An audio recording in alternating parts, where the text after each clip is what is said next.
Welcome dear students. In this video we will be discussing about the specification error overfitting of model. Overfitting model क्या होता है कि including a irrelevant variable. क्या है? Inclusion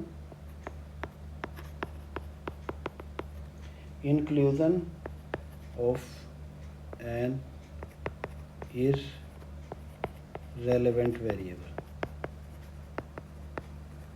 ठीक है, जो वेरिएबल रिलेवेंट नहीं है उस वेरिएबल को हम यहाँ पे इंक्लूड कर रहे हैं। ठीक है, जैसे मैं मॉडल में ऐसे कह रहा हूँ कि हमारा ट्रू मॉडल इस तरह से है। ठीक है, β1 plus β2 x2y plus error term है हमारा, और जो हम जिस मॉडल को हम फिट कर रहे हैं, ठीक है, जिस पे हम रिग्रेशन रन कर रहे हैं, वो इस तरह से α1 α2 x2y प्लस α3 ओके α3 और ये x3i प्लस ये हमारा एरर टर्म है। ठीक है, तो यहाँ पे हम क्या कर रहे हैं कि एक x3 एक्स्ट्रा मॉडल इंक्लूड कर रहे हैं जबकि वो रिलेवेंट नहीं है। तो इस कंडीशन में क्या होगा, देखिए इस कंडीशन में क्या होगा कि हमारा जो है हमारा जो मॉडल जो होता है अनबायस और कंसिस्टेंट होगा। तो सबसे पहले तो आपको देखना है कि अनबायस एंड कंसिस्टेंट होगा। इस केस में क्या होगा कि अनबायस होगा और कंसिस्टेंट होगा। जैसे जैसे आप सैंपल साइज इंक्रीज करेंगे तो हमारा ट्रू वैल्यू की तरफ हमारा जो है ये कोफिशिएंट जाते जाएंगे। ये इसका मीनिंग होता है जो ऑलरेडी आपने पढ़ा हुआ है। ठीक है, तो और यहाँ पे आप देखिए कि ये वैल्यू जो होगी हमारी ये किसके इक्वल होगी, ये β1 के इक्वल होगी, और इसका एक्सपेक्टेड वैल्यू हमारे a2 का ये β2 के इक्वल होगा। ठीक है, तो यहाँ पे तो कोई प्रॉब्लम नहीं है। ठीक है, और error variance also correctly estimated. जो एरर वेरिएंस है इज करेक्टली एस्टिमेटेड। ठीक है, तो एरर वेरिएंस को भी हम करेक्टली एस्टिमेट कर सकते हैं। ठीक है, और आगे देखना है कि जनरली हाइपोथेसिस टेस्टिंग भी वैलिड रहता है यूजुअली, पूरी कंप्लीटली मैं नहीं कहूँगा। ठीक है, तो इसलिए मैं यहाँ पे कहूँ कि usually hypothesis testing remain valid।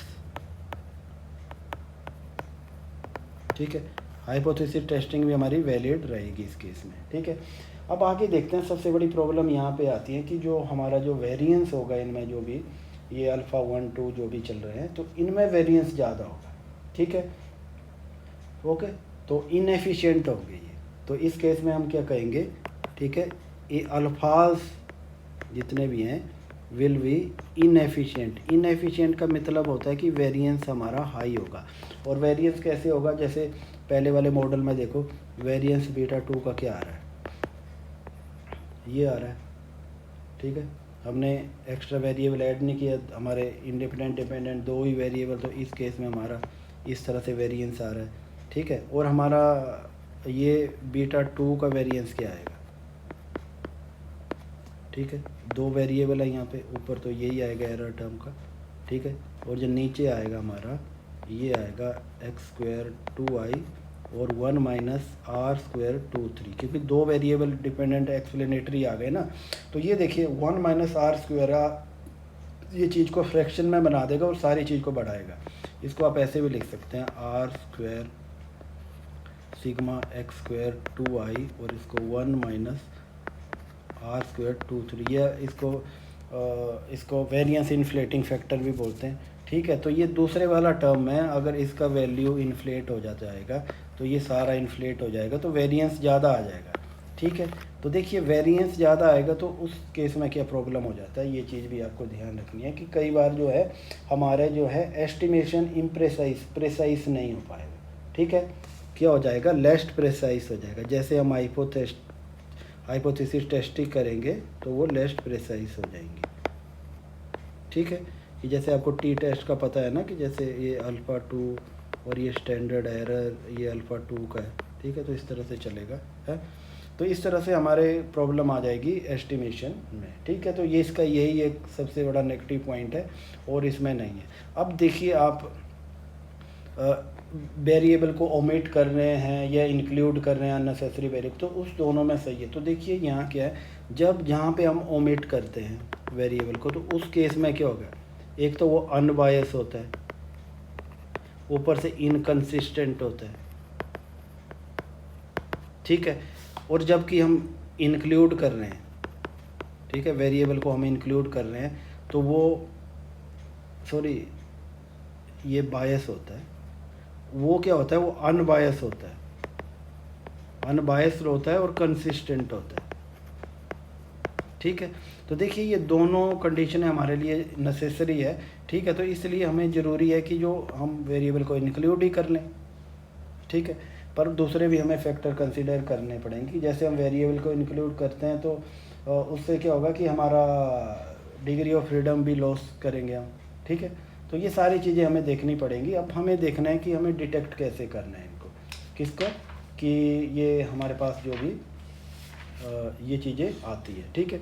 तो देखिए डिटेक्शन के लिए हमें जो इररेलेवेंट जो वेरिएबल है, तो इसके लिए हमें क्या करना है, जैसे हमारे पास वेरिएबल है, ठीक है, ये इसको मैं β1 प्लस β2 x2i लिख रहा हूँ, ठीक है। इस तरह से ये βk xk प्लस ये एरर टर्म लिख रहा हूँ। तो यहाँ पे देखिए हमें जो अगर हमने ये वेरिएबल को एक्स्ट्रा इंक्लूड किया है, तो हमें देखना है कि इसे इंक्लूड करना नहीं चाहिए या करना चाहिए। तो हमें क्या टी टेस्ट रन करेंगे, तो हम देखेंगे ये βk, वो जो हमारा स्टैंडर्ड एरर आ रहा है, ठीक है, βk का, उसको देखेंगे, ठीक है। अगर हमारा सिग्निफिकेंट हुआ, ठीक है, तो हम इसको इंक्लूड कर लेंगे, नहीं हुआ तो नहीं करेंगे।